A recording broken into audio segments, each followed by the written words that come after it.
Pakistan peoples party के नौजवान सरबराह chairman जनाब बिलावल के साथ लेके वो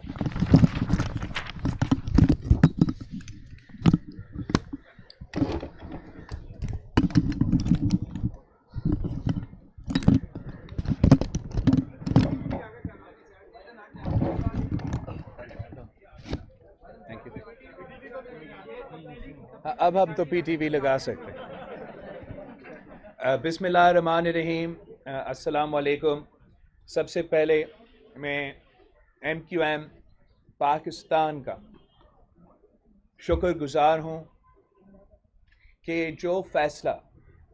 MQM पाकिस्तान ने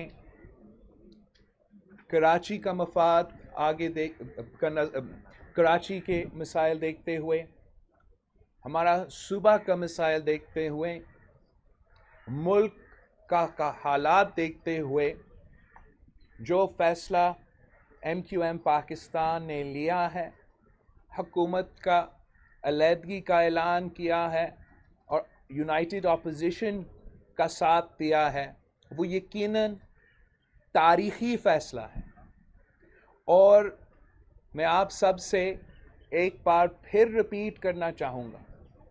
कि पाकिस्तान पीपल्स पार्टी और MQM का जो वर्किंग रिलेशनशिप है, जो आपस में ताल्लुक़ है, इसका कोई वास्ता नहीं है हमारा आदम एतमाद से। पाकिस्तान पीपल्स पार्टी और MQM ने मिल के काम करना है हर हाल में, हर सूरत में। अगर हमने कराची का तरक्की के लिए, पाकिस्तान की तरक्की के लिए अपनी मेहनत करना है, और मैं मीडिया के सामने ये बात आज रखना चाहूँगा कि जो पाकिस्तान पीपल्स पार्टी और MQM से जो हमारा जो दरमियान कॉन्वर्सेशंस चल रहे हैं, वो आज से नहीं। और यहाँ बैठे हुए लोग इस बात का तायद कर सकते हैं कि मेरा ये ख्वाहिश था, बहुत पहले ये ख्वाहिश था कि सेनेट के इलेक्शंस में भी ये मेरा ख्वाहिश था कि अगर वो वफाक में इमरान खान के साथ, PTI की हुकूमत के साथ अपना वर्किंग रिलेशनशिप था, कोalition था, तो सिंध में उस वक्त मेरा ये पेशकश थी कि हमने मिल के अगर काम कर सकते हैं तो वो उतना ही बेहतर है। और मैं बहुत शुक्रगुजार हूँ कि आज हम इस नतीजे पे पहुँचे हैं कि हम वो सफ़र का आगाज़ शुरू कर सकते हैं। जो 2018 का इलेक्शन के नाम पे सिलेक्शन हुआ, वो पूरा पाकिस्तान के ख़िलाफ़ साजिश था। हर एक जमात जो आपके सामने आज इकट्ठे हुए हैं, हमारे ख़िलाफ़ साजिश था। मगर जो नुकसान कराची को हुआ उस साजिश की वजह से, जो दूरी पैदा हुआ पाकिस्तान पीपल्स पार्टी और MQM में उस साजिश की वजह से, उसका नुकसान तो पूरा पाकिस्तान उठा रहा है PTI की हुकूमत की शक्ल में, मगर ख़ास तौर पे कराची उसका बोझ, उसका नुकसान उठा रहे हैं। और इंशाअल्लाह ताला अब जब पूरी कौम की क़ियादत एक पेज पे है, हम मिल के ना सिर्फ कराची की तरक्की के लिए, पाकिस्तान की तरक्की के लिए वो कदम उठाएंगे जिससे हम पाकिस्तान के अवाम को इन मसाइल से निकाल सकते हैं। वज़ीर आज़म पाकिस्तान इमरान खान अपना अक्सरियत खो चुका है। आज MQM पाकिस्तान अपोजिशन के सफ़ों में शामिल हो गए हैं। कल असलम भूटानी साहब हमारे साथ शामिल हुआ, उससे पहले बलूचिस्तान अवामी पार्टी हमारे साथ शामिल हुआ, जमहूरी वतन पार्टी हमारे साथ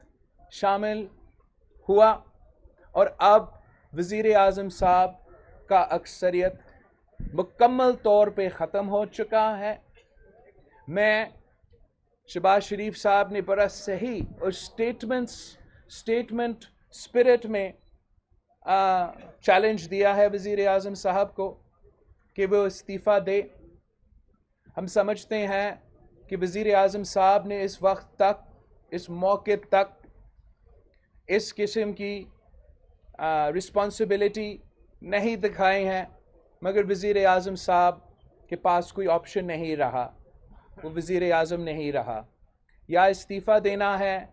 या आप इतना देर नहीं भाग सकते हो, आए पार्लियामान का सेशन कल ही है,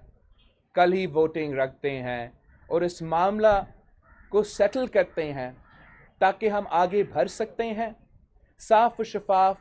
इंतखाबात के इस्लाहात पे अपना काम शुरू कर सकते हैं और पाकिस्तान की तरक्की का सफ़र, जमहूरियत का बहाली का सफ़र,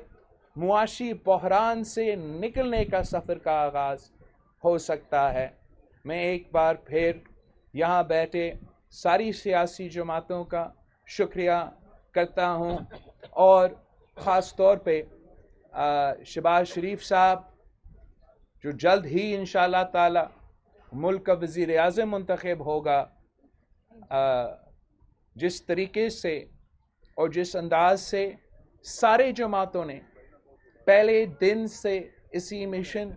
पे काम किया है, मिल के मेहनत किया है, ये तारीख़ का हिस्सा बनेगा कि ये हुकूमत जो गैर जमहूरी तरीके से हम पे मुसल्लत किया गया, पाकिस्तान के सियासी जमातों, पाकिस्तान के पार्लियामेंटेरियंस ने जमहूरी हथियार अपना के पार्लियामान का सिस्टम में रह के और पार्लियामान को इस्तेमाल करके इसका ख़ात्मा का बंदोबस्त किया है और इंशाअल्लाह ताला आगे पाकिस्तान की आवाम के लिए और मज़ीद खुशखबरी मिलेगी। आप सबका बहुत शुक्रिया। मौजूद साफ़ी हज़रात, जैसा कि बिलावल भुट्टो साहब ने कहा कि हमारा ये मुआहदा ना सिर्फ इनसे बल्कि पाकिस्तान मुस्लिम लीग नून से और मुत्तहदा अपोजिशन से मशरूत नहीं था अदम एतमाद की तहरीक में साथ देने का। हमने जब कल मुआहदों पे को फाइनलाइज कर लिया है तो आज मैं इसका ऐलान कर रहा हूँ कि इस तब्दीली में हम आपके साथ होंगे और हम ये दुआ करते हैं कि ये तब्दीली पाकिस्तान की आम आवाम के लिए की ज़िंदगियों में भी तब्दीली लाए। अब मैं दरख्वास्त करूँगा जमीयत उलमाए इस्लाम के सरबरा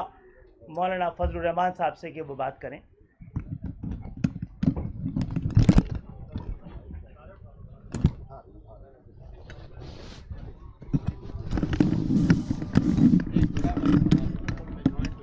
चैनल्स को नहीं जाती आवाज़।